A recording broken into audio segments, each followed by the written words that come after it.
Sir मेरा question ये है कि जैसे मैं टीचिंग सेक्टर में हूँ, तो सर ये लगता है जैसे कभी कभी हम क्लासेस में जाते हैं बच्चों को सिखाने के लिए, लेकिन बच्चे सीखना नहीं चाहते। वो सर रील्स, इंस्टाग्राम, यूट्यूब और गेमिंग इन सब में बिजी हैं। सेम चीज़ होती है जैसे हमारे साथ। जैसे अभी लेटेस्ट में आपका एक वीडियो अपलोड हुआ एआई से जनरेटेड, तो हम लोगों ने देखा उसको, और उसके बाद थोड़ा सा अंदर से आग टाइप की आई। फिर उसके बाद हमने पढ़ना शुरू किया चीज़ों को, एआई क्या होता है, कौन कौन से इस समय टूल्स चल रहे हैं एआई के। लेकिन सर मैंने फिर से ये ऑब्जर्व किया, और काफ़ी लोगों को मैंने शेयर भी किया, कि वहाँ पे हमें ये तो समझ आया कि हमें एआई टूल्स के बारे में जानना चाहिए, उनको सीखना चाहिए, लेकिन फिर भी हम सीखते क्यों नहीं उनके बारे में? फिर हम गिव अप कर देते हैं, फिर वही रील्स और Instagram, YouTube reels, Facebook reels, यही सारे में बिजी हो जाते हैं। तो कहीं ना कहीं सर ये जानते हुए भी कि हमें अपना टाइम वेस्ट नहीं करना चाहिए, फिर भी हम अपना टाइम वेस्ट करते रहते हैं। अच्छा, एक बात बताइए, मेरा आपसे एक क्वेश्चन है। आपने एक क्वेश्चन पूछा, मैं आपसे एक क्वेश्चन पूछ सकता हूँ? Yes sir, yes sir. मेरा आपसे एक क्वेश्चन है कि इस दुनिया में क्या आपको पता है कि 99% जो लोग होते हैं वो इतने सक्सेसफुल नहीं हो पाते अपनी लाइफ में? Yes sir. और जो 1% या उससे भी कम, मान लो 0.1% या 0.01% ऑफ द वर्ल्ड्स पॉपुलेशन, वो कुछ कमाल का कर पाते हैं। Yes sir. तो ऐसा क्यों होता है? क्या डिफरेंस होता है उन लोगों में? सर वो फोकस रखते हैं अपने काम पे और डिस्ट्रैक्शन से बचते हैं। आपको क्या लगता है कि जो लोग ऐसे हैं जो कुछ कमाल का कर रहे हैं दुनिया में, फॉर एग्जांपल इलॉन मस्क हैं, उनकी लाइफ में अगर वो डिस्ट्रैक्ट होना चाहें तो क्या डिस्ट्रैक्शंस की कमी है? बिल्कुल, बहुत सारे डिस्ट्रैक्शन। जितनी आपके पास में है डिस्ट्रैक्शंस, जिसको भी आप डिस्ट्रैक्शंस बोलते हो, जी। उससे ज्यादा ऑप्शंस है उनके पास में या कम है? ज्यादा। तो वो जो चाहे वो कर सकते हैं। बिल्कुल सर। यानी जो आपकी वाइल्डेस्ट फैंटेसीज हैं, उससे कहीं जो आप घर में बैठ करके रात को इमेजिन करते हो, वो चाहे तो एक्चुअल में वो सब पूरी कर सकते हैं। आप समझ रहे हो मेरी बात? Yes sir, yes sir. तो डिस्ट्रैक्शंस उनके पास आपसे बहुत ज्यादा है। फोकस कहां से आ रहा है उनके पास में? उनके पास में तो वो सब कुछ है जो उनको चाहिए, उससे बहुत ज्यादा है। तो ये फोकस कहां से आ रहा है? एक मिनट, ये इंपॉर्टेंट क्वेश्चंस हैं, बोलो मत, सुनो आराम से, ठंडे दिमाग से। यही हमारी प्रॉब्लम है, बहुत जल्दी बोलते हैं, इसीलिए डीपली कभी समझ नहीं पाते, इसीलिए हमारी लाइफ में एक्चुअल में कोई चेंज नहीं आता है। बट ऊपर ऊपर लेवल से सुन लेते हैं, हाँ सर बहुत बढ़िया बोल रहे हो, बहुत बढ़िया बोल रहे हो, बहुत अच्छा लग रहा है सर, तालियां बजाई। उसके बाद में घर गए, वही किया जो कर रहे थे, कोई फर्क नहीं आया। सर मुझे लगता है कि वो एक बार जो गोल उन्होंने डिसाइड कर लिया, उसी से रिलेटेड चीज़ों को पढ़ते हैं, उस गोल से रिलेटेड लोगों से मिलते हैं, उनके साथ में उठते बैठते हैं, तो वैसी ही बातें होती हैं। ऐसा तो नहीं है। अगर आप इलोन मस्क की लाइफ को ध्यान से स्टडी करोगे तो देखो उन्होंने अपनी लाइफ में क्या क्या किया। So there is no one particular goal in his life, there are multiple goals. उनकी एक कंपनी है जो कुछ और ही कर रही है, दूसरी है जो कुछ और ही कर रही है, तीसरी है जो कुछ और कर रही है। तो ऐसा भी नहीं है कि उनका कोई एक ही गोल है जिसके ऊपर वो फोकस्ड है, जैसा हमको लगता है। जैसे सर आपने पूछा कि उनका क्या गोल होता है जो अपना काम के प्रति हमेशा एक्टिव रहते हैं और वो डिस्ट्रैक्ट नहीं होते, तो उनको एक मतलब माइंड में ये रहता है कि दुनिया को कुछ प्रॉब्लम सॉल्व करके देना है, दुनिया को कुछ टेक्नोलॉजी देना है, दुनिया कुछ ऐसा कुछ दे के जाना है कि आने वाला जनरेशन को ऑटोमेटिक वो करते जाते हैं। एक बात को मेरी ध्यान से समझना, एक है जो कहानी आपको सुनाई जाती है और एक है जो कहानी एक्चुअल में होती है। दोनों में जमीन आसमान का फर्क होता है। एक स्टोरी है जो ये लोग आपको सुनाते हैं या जो आप तक पहुंचती है, और वो कैसे पहुंचती है? एक मार्केटिंग की, पीआर की पूरी दुनिया है जिसके थ्रू एक कहानी आपको बताई जाती है। और एक्चुअल में जो कहानी होती है वो सिर्फ उस इंसान को पता होती है कि एक्चुअल में कहानी क्या है। मेरी ये बात आई एम नॉट श्योर आप में से कितनों को समझ आ रही है, कितनों को नहीं आ रही है। एक है आपके माइंड में जो इमेज बनी हुई है एक पर्टिकुलर एंटरप्रेन्योर की, जो हो सकता है पीआर की और मार्केटिंग की पूरी मशीनरी है, उन्होंने एक स्टोरी क्रिएट करी है और उस स्टोरी के अकॉर्डिंग, उस नैरेटिव के अकॉर्डिंग कुछ एक्शंस ले रहे हैं जिससे कि उनकी इमेज पॉजिटिव बिल्ड हो आपके माइंड में, जिससे कि आप उन पे ट्रस्ट करो और आपको लगे कि वो बहुत अच्छे इंसान है। क्योंकि अगर आप उन पे ट्रस्ट नहीं करोगे तो वो कोई भी काम नहीं कर सकते हैं। अगर वो कोई भी काम में सक्सेसफुल होना चाहते हैं तो उनको आपका ट्रस्ट चाहिए। तो पहले तो इस कहानी को डिकोड करना सीखो लाइफ में, और उनको छोड़ो। आप भी तो ऐसे ही हो। एक कहानी है, आप में से कितने हैं जो मैरिड है? हाथ ऊपर करिए। तो एक कहानी है जो आप अपने हस्बैंड को या वाइफ को सुनाते हैं, और एक कहानी है जो एक्चुअल में आपके अंदर चलती है। दोनों में फर्क है या नहीं है? हर इंसान का एक होता है एक्चुअल मोटिवेशन, वो अगर उसने आपको बता दिया तो आपको उस इंसान से नफरत हो जाएगी। तो एक है उसकी रियल मोटिवेशन, एक है जो वो प्रोजेक्ट कर रहा है। मेरी बात समझ नहीं आने वाली। 99% लोगों को नहीं आने वाली। क्यों? क्योंकि ऐसे ऐसे लोग हैं जिनके बारे में मैं बात कर रहा होता हूं अपनी वीडियोस में कि ये लोग एक नंबर के चोर हैं, फ्रॉड है, घटिया हैं, और नीचे कमेंट में जाकर के लोग मेरे नाम को उनके नाम के साथ में जोड़ करके कहते हैं बस यही 5 लोग सही हैं, और मैं उन्हीं की बात कर रहा हूं।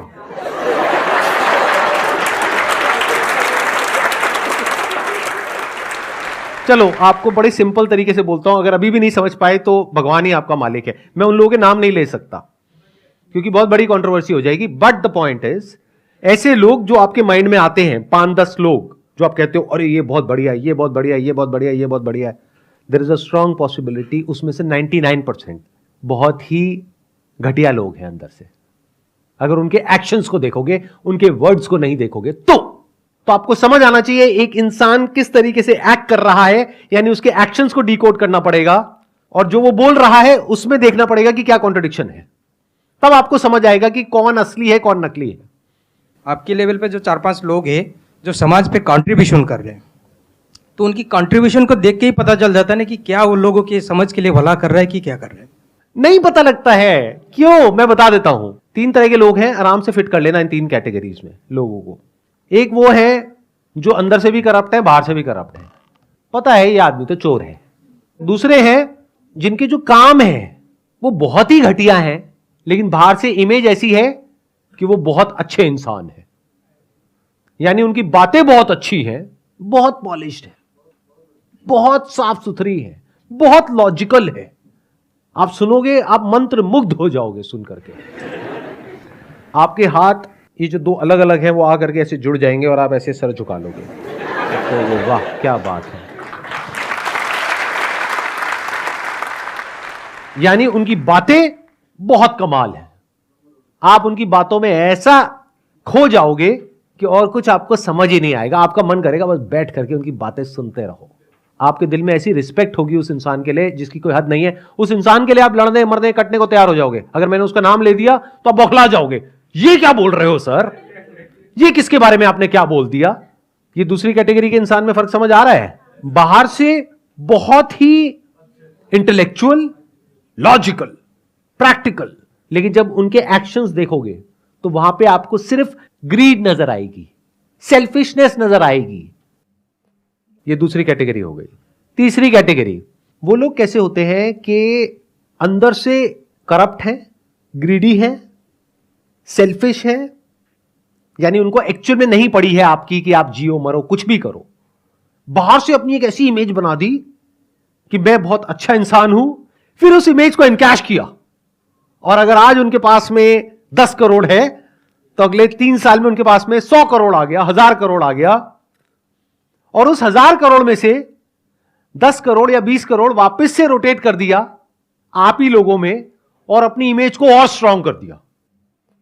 कुछ बहुत बड़े लेवल पे गड़बड़ कर रहे हैं, लेकिन कुछ छोटे लेवल पे अच्छा काम कर रहे हैं, उस अच्छे काम को हाईलाइट कर रहे हैं, जो गड़बड़ है उसको छुपा रहे हैं, और दुनिया की नजर में बहुत अच्छे इंसान हैं। दुनिया उनके लिए लड़ने को, मरने को, कटने को तैयार है। चौथी एक कैटेगरी है जहां पर रेयरेस्ट ऑफ रेयर कुछ लोग होते हैं। वो कैसे होते हैं? जो अंदर से भी कुछ बदलाव लेकर के आना चाहते हैं और बाहर से भी कोशिश कर रहे होते हैं, और वहां पर कोई कॉन्फ्लिक्ट नहीं होता है, यानी उनके अंदर की दुनिया और बाहर की दुनिया में कोई फर्क नहीं होता है। जैसे वो अंदर से है वैसे ही बाहर से है, यानी कि कोई प्रोपेगेंडा नहीं है, कोई पीआर नहीं है, कोई मार्केटिंग नहीं है, जो है सो है। बट ऐसे लोग रेयरेस्ट ऑफ रेयर होते हैं। अब ऐसे लोग कैसे बनते हैं? क्या ये आपका क्वेश्चन है? इस कैटेगरी में आपको आना है या बाकी की जो 3 कैटेगरीज है उसमें आना है? क्योंकि जो बाकी की 3 कैटेगरीज हैं उन लोगों के पास भी पैसा कम नहीं है, पावर कम नहीं है। अगर उस तरह से आप फोकस होने की बात कर रहे हो तो आपको क्या चाहिए? आपको ग्रीड चाहिए, आपके अंदर लालच होना चाहिए। बाहर से आप जो मर्जी दिखाते रहो, अंदर से डिजायर फॉर मोर होना चाहिए, हंगर फॉर मोर होना चाहिए। जिसके अंदर है वो आगे बढ़ता रहेगा, कितना ही आगे बढ़ जाओ कोई लिमिट ही नहीं है। जिसके अंदर नहीं है वो नहीं बढ़ेगा। इन सिंपल वर्ड्स, उसके लिए बर्निंग डिजायर चाहिए अंदर से वो करने का। तो रास्ते में जो भी आएगा आप उसको मिटा दोगे, हटा दोगे और आगे बढ़ते चले जाओगे अपने गोल की तरफ। तो क्या इस तरह के गोल सेटिंग की आप बात कर रहे हो? इस तरह की ग्रोथ की आप बात कर रहे हो जो आपके लिए तो अच्छी हो, बाकी सबके लिए चाहे बुरी हो उससे फर्क नहीं पड़ता है। जब आप ग्रोथ की बात करते हो तो आप ऐसे ही लोगों को देख करके चमकते हो और ऐसे ही बनना चाहते हो, चाहे आप एक्सेप्ट करो या ना करो। तो आपको इससे फर्क नहीं पड़ता है कि वो इंसान जो आपका आइडल है वो करप्ट है अंदर से या एक्चुअल में अच्छा इंसान है। आपको बस उसके जैसा बनना है, उसके लेवल पे आना है, चाहे उसके लिए उसको भी हटाना पड़े वहां से तो आप हटाने को तैयार हो, बाकी सबको कुचलना पड़े आप कुचलने को तैयार हो। आपको किसी से कोई फर्क नहीं पड़ता है। आप लोगों को नौटंकी ही समझ आती है, नौटंकी ही आपके लिए सच है। और सच क्या है वो तो आप देख ही नहीं सकते, डाइजेस्ट ही नहीं कर सकते। अगर सच देखते हो तो आपको लगता है कि ये कुछ बहुत ही गलत कर रहा है इंसान। फॉर एग्जाम्पल किसी सेलिब्रिटी की वीडियो देखते हो कि वो कह रहा है कि नहीं मेरे को तुम्हारे साथ में फोटो नहीं खिंचानी है, तो आप क्या कहते हो, कितना एरोगेंट है। जबकि सच यही है, कोई आपके साथ में फोटो नहीं खिंचाना चाहता है। जब नए नए स्टार बनते हैं, नए नए फेमस होते हैं तो बड़ा मजा आता है फोटो खिंचा करके। एक पॉइंट के बाद में जा करके इरिटेटिंग होता है। अब ये कोई नहीं बोलेगा, आप बोल देते हो, लेकिन मैं तो बोलूंगा, मेरे को आपके बाप का कर्जा थोड़ी देना है। मुझे आपसे कुछ चाहिए थोड़ी है। मैं तो बहुत केसेस में मना ही कर देता हूं। अगर जैसे कहीं जा रहा हूं, अगर तो वेला हूं, कहीं एयरपोर्ट पर बैठा हूं, टाइम पास कर रहा हूं, कोई आया फोटो, हाँ ठीक है खींच लो, चलो चले जाओ। और बहुत बार तो क्या होता है, लोग पहले अपने बच्चे को छोड़ते हैं, खुद नहीं आते हैं, क्योंकि पता है मैं बच्चे को तो मना कर नहीं सकता। तो छोटा सा बच्चा आता है, sir I am your biggest fan. मैं कहा मेरा नाम बताइयो। नाम तो नहीं बताया मम्मी पापा ने, बस इतना ही बोलने को कहा था। चल बेटा क्या चाहिए, फोटो खींचनी है, ठीक है आजा खींच ले। उधर से पापा मम्मी झांक रहे होते हैं, आपको भी खींचनी, हाँ हाँ चलो खींचो जाओ।